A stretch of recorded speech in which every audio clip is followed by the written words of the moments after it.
وَقُلْ لِعِبَادِي يَقُولُوا الَّتِي هِيَ أَحْسَنُ، میرے محبوب میرے بندوں سے کہہ دو جب بھی بولے تو اچھی بات،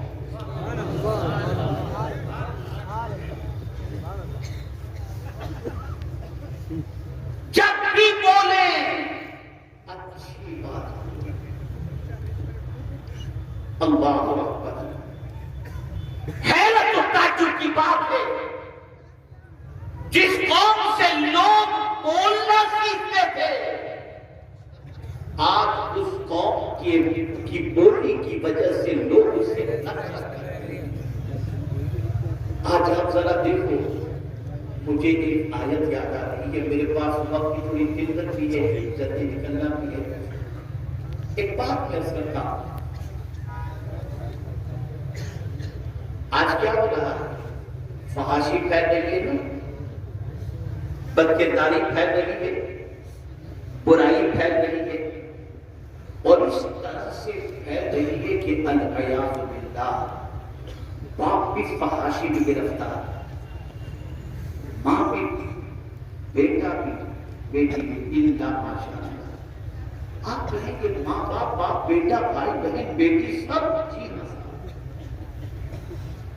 سیریل دیکھنے کے لیے جب بیٹھتے ہیں کون سے ایسے مناظر ہوتے ہیں جو اچھے، ماں بھی دیکھ رہی ہے، بیٹی بھی دیکھ رہی ہے، بیٹا بھی دیکھ رہا ہے، بہو بھی دیکھ رہی ہے، جس کا تذکرہ کرنا باپ کے سامنے بیٹے کے لیے حجاب اور شرمندگی ہوتی تھی، آج وہی چیز سب مل کر کے بیٹھ رہے ہیں، مل کر کے بیٹھ کر کے دیکھ رہے ہیں۔ یہ ساری چیزیں ہو رہی ہیں۔ اب جانتے ہیں دور جاہلیت میں کیا ہوتا ہے اس فحاشی کے سلسلے میں؟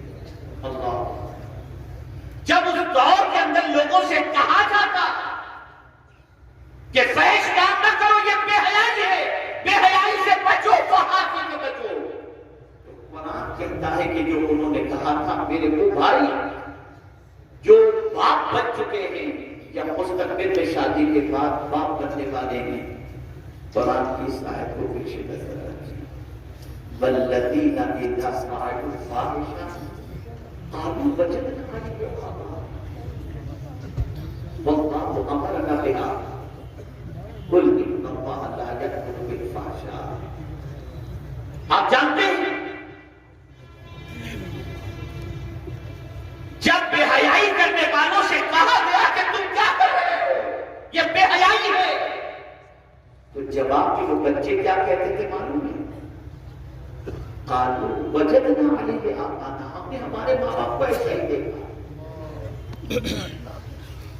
آج کا باپ اگر بیٹے کے سامنے بے حیائی کرے، آج کی ماں بیٹے کے ساتھ بیٹھ کر گندی پکچر دیکھے یا سیریل دیکھے اور اس کے بعد بچے کو بے حیائی سے روکنے کے لیے جب کہے گی تو قرآن نے پہلے ہی کہہ دیا کہ دور جاہلیت میں جو کہا جاتا تھا آج کا بیٹا وہی کہے گا۔ مجھے یاد ہے میرے ایک دوست نے مجھ سے کہا میرے بیٹا آؤٹ آف ٹریک جا رہا ہے، حضرت ذرا اسے سمجھائیے۔ میں نے کوشش کی اور میں نے سمجھانے کی بھرپور محنت کی۔ کچھ دنوں کے بعد آپ جانتے ہیں میرے دوست نے مجھ سے کہا حضرت اب اس کو مت سمجھائیے گا، چھوڑ دیجیے اس کے حال پر۔ میں نے کہا کیا ہوا، کسی دن اللہ توفیق دے دے گا؟ کہا نہیں۔ ایک دن میں اپنے بیٹے سے کہا بیٹا تو جو کر رہا ہے وہ صحیح نہیں ہے۔ تو میرے بیٹے نے مجھے جواب میں کہا ابا جب آپ میری عمر کے تھے تو کیا کرتے تھے؟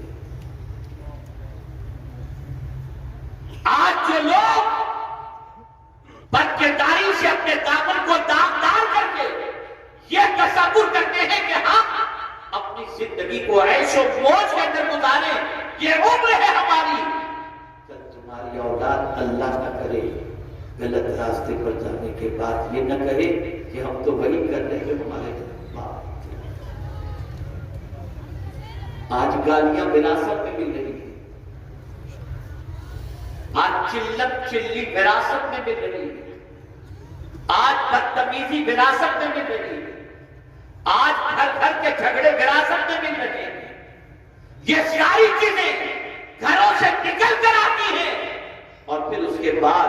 وہی سوسائٹی میں پھیلتی چلی جاتی ہیں۔ اے رسول گرامی مقام صلی اللہ علیہ وسلم کے دیوانوں، تو یاد رکھو قرآن کہہ رہا ہے لوگوں سے جب بھی بات کرو تو اچھی بات کرو۔ اللہ اکبر۔ اب آئیے سب سے پہلے ہم سمجھتے ہیں یہ تو جنرل لوگوں کے حوالے سے بات ہو گئی، اب قرآن مقدس پوچھتے ہیں اے قرآن تو بتا اللہ سے بات کرنی ہو تو کیسے کریں، اللہ سے کلام کرنا ہو تو کیسے کریں، اللہ سے معروضات پیش کرنے ہو تو کیسے کریں؟ مصائب کے پہاڑ ٹوٹ رہے ہیں، تکالیف کی وادیوں سے گزر رہے ہیں، ایسا لگ رہا ہے کہ اب تکلیف کا آسمان پھٹے گا اور ہم ختم ہو جائیں گے، اب زمین میں زلزلہ پیدا ہوگا، ہم برباد ہو جائیں گے۔ معاشی بدحالی کے شکار ہیں، بچیاں جو ہے وہ جوانی کی دہلیز پر پہنچ چکی ہیں، کوئی رشتہ نہیں آ رہا، قرض کے بوجھ گلے دبے ہوئے ہیں، بیماریاں گھر کا ساتھ چھوڑنے کو تیار نہیں ہیں، لڑکے آبادی کے راستے پر جا رہے ہیں، ایسا لگتا ہے کہ مصیبت نے ہمارے گھر ہی کا رخ کر لیا۔ اس طریقے سے جب انسان گرفتار ہوتا ہے تو کیا کرتا ہے؟ اللہ کی بارگاہ میں معاذ اللہ کہتا ہے کیا مولا میرا ہی گھر تجھے ملا تھا، میں نماز پڑھتا ہوں، میں روزے رکھتا ہوں، میں گناہ سے بچتا ہوں، میں حرام کام نہیں کرتا، پھر بھی میرے گھر کے دروازے پر یہ تکالیف دستک دیتی ہیں۔ یہ وہ انسان کہے گا جو انسان قرآن کی روشنی میں اللہ سے بات کرنے کا طریقہ نہیں جانتا۔ آئیے میں آپ کو بتاؤں حضرت ایوب علیہ السلام پر مصیبتوں کا کون سا پہاڑ نہیں ٹوٹا؟ سارے بچے شہید ہو گئے، سارے مکانات گر گئے، ساری جائیداد ختم ہو گئی، سارے مویشی ختم ہو گئے۔ حضرت ایوب علیہ السلام اپنی بیوی کے ساتھ روانہ ہو گئے، بیوی نے قرض کے اندر گرفتار دیکھا، عرض کرنے لگی اے میرے سرتاج آپ اللہ کے نبی ہیں، بارگاہ سمدیت میں دعا کریں گے مصیبت ٹل جائے گی، صحت نصیب ہو جائے گی، آپ اللہ کی بارگاہ میں دعا کر دیجئے۔ اللہ اکبر۔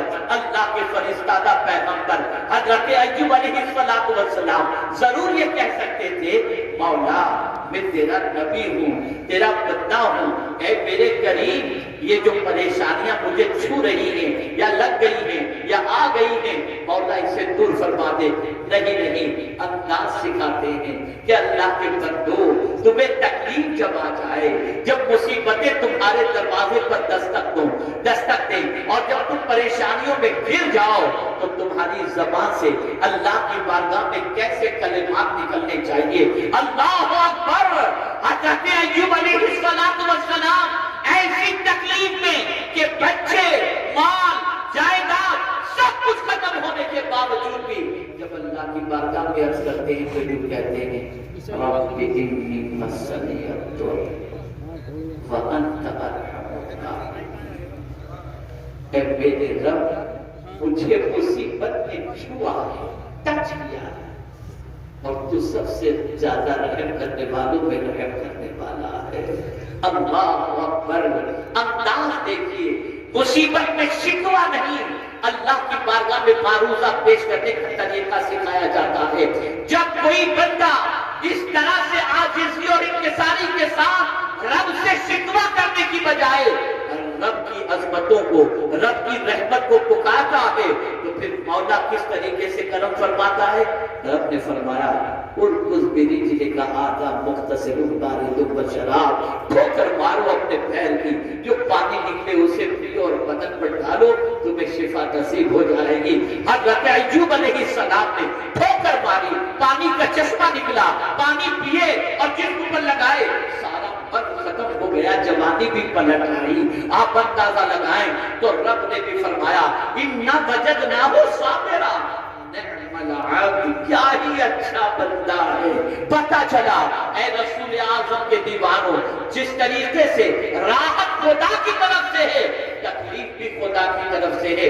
اسی لیے صوفیاء کرام کی زبان پر کبھی شکوہ نہیں ہوتا تھا۔ جس طریقے سے ہم راحتوں کا استقبال کرتے ہیں وہ اللہ کی طرف سے آنے والی مصیبتوں کا استقبال کرتے تھے۔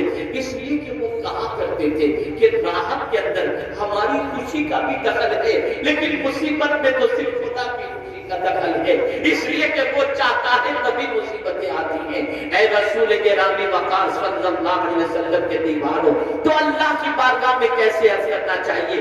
یہ طریقہ قرآن سکھا رہا ہے۔ حضور کی بارگاہ میں کیسے عرض کرنا چاہیے؟ اللہ اکبر، تو قرآن کہتا ہے یا ایھا الذین آمنوا لا تقولوا راعنا وقولوا انظرنا۔ اللہ اکبر، یا رسول اللہ نظر کرم کیجئے، رسول اعظم کی بارگاہ میں جب عرض کرنا ہو تو اس طریقے سے عرض کرو، اور اللہ اکبر، رسول کی آواز پر اپنی آواز کو بلند نہ کرو۔ آج تک آپ نے سنا ہے کہ تقویٰ اس کو کہا جاتا ہے جو بندہ اللہ سے ڈرے اسے تقویٰ، جو گناہوں سے بچے اسے تقویٰ، لیکن تقویٰ کا ایک انداز قرآن نے یہ بھی بتا دیا، اور اس تقوی کا معیار اتنا بلند بتا دیا کہ جس کی کوئی انتہا نہیں۔ قرآن کہتا ہے ان الذین یغضون اصواتهم عند رسول اللہ اولئک الذین امتحن اللہ قلوبهم بالتقوی۔ اللہ اکبر، جو رسول کے سامنے اپنی آواز کو پست رکھتے ہیں، اللہ نے ان کے دل کو تقوی کے لیے چن لیا ہے۔ یہ رسول کی بارگاہ کا ادب ہے، وہاں ڈھنگ ہے بات کرنے کا طریقہ سکھایا جاتا ہے۔ ماں باپ سے کیسے بات کی جائے، ماں باپ سے کیسے بات کی جائے، تو قرآن کہتا ہے اللہ وَقَضَىٰ رَبُّكَ أَلَّا تَعْبُدُوا إِلَّا إِيَّاهُ وَبِالْوَالِدَيْنِ إِحْسَانًا إِمَّا يَبْلُغَنَّ عِندَكَ الْكِبَرَ أَحَدُهُمَا أَوْ كِلَاهُمَا فَلَا تَقُل لَّهُمَا أُفٍّ وَلَا تَنْهَرْهُمَا وَقُل لَّهُمَا قَوْلًا كَرِيمًا۔ اللہ اکبر، بہت سارے یہاں دانشور ہوں گے، طبیب ہوں گے، ڈاکٹر ہوں گے، سائیکولوجسٹ ہوں گے، سائیکریٹسٹ ہوں گے، جانتے ہیں کہ بوڑھے کی سائیکولوجی کیا ہوتی ہے۔ ایک ماں یا باپ جب بڑھاپے کی دہلیز پر پہنچ جائے ارمان سارے ختم ہو جاتے ہیں۔ اچھے پہننے کا ارمان نہیں، اچھے کھانے کا ارمان نہیں، اچھے گھر کا ارمان نہیں، اچھی گاڑی کا ارمان نہیں، اس لیے کہ عمر کے اس حصے پہ پہنچ چکے ہیں جہاں بس زندگی کٹ رہی ہے۔ تو بڑھاپے میں ایک باپ اپنی اولاد سے کیا چاہتا ہے، ایک ماں اپنی اولاد سے کیا چاہتی ہے۔ اللہ اکبر، قرآن نے اس نفسیات کو سامنے رکھ کر کے بڑھاپے کے ہی دور کو یاد کروایا اور فرمایا اِمَّا يَبْلُغَنَّ عِندَكَ الْكِبَرَ أَحَدُهُمَا أَوْ كِلَاهُمَا۔ جوان کی بات نہیں فرمائی کہ جب تمہارے ماں باپ جوان ہو تو اف کر دو، حالانکہ جوانی میں بھی اف نہیں کرنا چاہیے، لیکن اگر تمہارے ماں باپ میں سے کوئی بڑھاپے کو پہنچ جائے تو ان دونوں میں سے کسی کو اف بھی نہ کہو، چھڑکو بھی نہیں۔ میرے قریب ان سے کیسے بات کریں؟ تو قرآن کہتا ہے وَقُلْ لَهُمَا قَوْلًا كَرِيمًا۔ ان سے عزت سے بات کرو، ان سے پیار سے بات کرو۔ بڑھاپے کی دہلیز پر پہنچنے والے ماں باپ اپنی اولاد سے کسی اور چیز کی تمنا نہیں رکھتے، ایک ہی تمنا رکھتے ہیں بچہ مجھ سے پیار سے بات تو کرے، یا جب دیکھو تب جھڑکتا رہتا ہے۔ اس عمر میں ہم کہاں جائیں، یہ باپ کہتا ہے۔ لیکن جب ایک بچہ اپنے باپ کے بڑھاپے کے پہنچنے کے بعد، ماں کے بڑھاپے میں پہنچنے کے بعد جب نرمی سے بات کرتا ہے، شفقت سے بات کرتا ہے، پیار سے بات کرتا ہے، بیٹا سو رہا ہوتا ہے، ماں کی دعائیں باپ جابر سے ٹکرا رہی ہوتی ہے۔ اے اللہ، بڑھاپے میں جس طرح سے میری اولاد نے مجھے سکون کی دولت عطا فرمائی، تو بھی اسے سکون کی دولت سے مالا مال کر دینا۔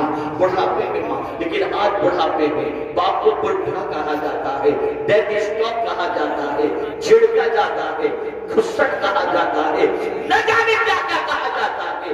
یہ سب اس لیے کہا جاتا ہے کہ تم نے قرآن سے کس سے کیسے بات کی جائے تم نے یہ سلیقہ نہیں سیکھا، یہ طریقہ نہیں سیکھا۔ ارے یہاں تک سربراہ مملکت سے بات کرنی ہو، وقت کے حکمراں سے بات کرنی ہو، خدا کی قسم اس کا طریقہ بھی قرآن سکھاتا ہے۔ آؤ میں تمہیں بتاؤں، حضرت موسیٰ علیہ السلام کو، حضرت ہارون علیہ السلام کو، دونوں کو جب رب قدیر فرعون کی طرف بھیجتا ہے تو فرماتا ہے وَقُولَ لَهُ قَوْلًا لَيِّنًا، تم دونوں اس سے نرمی سے بات کرنا۔ اللہ اللہ، انداز کو دیکھیے قرآن کا، کس سے کیسے بات کی جائے، قرآن کم سکھاتا ہے۔ بس ایک آخری بات عرض کر دوں، اس لیے کہ وقت اجازت نہیں دیتا کہ مزید اس پر گفتگو کر سکوں۔ آپ جانتے ہیں یہاں تک کہ مانگنے والا دروازے پر ساری آئے، اس سے کیسے بات کی جائے۔ اس کا انداز بھی قرآن سے مانگنے والے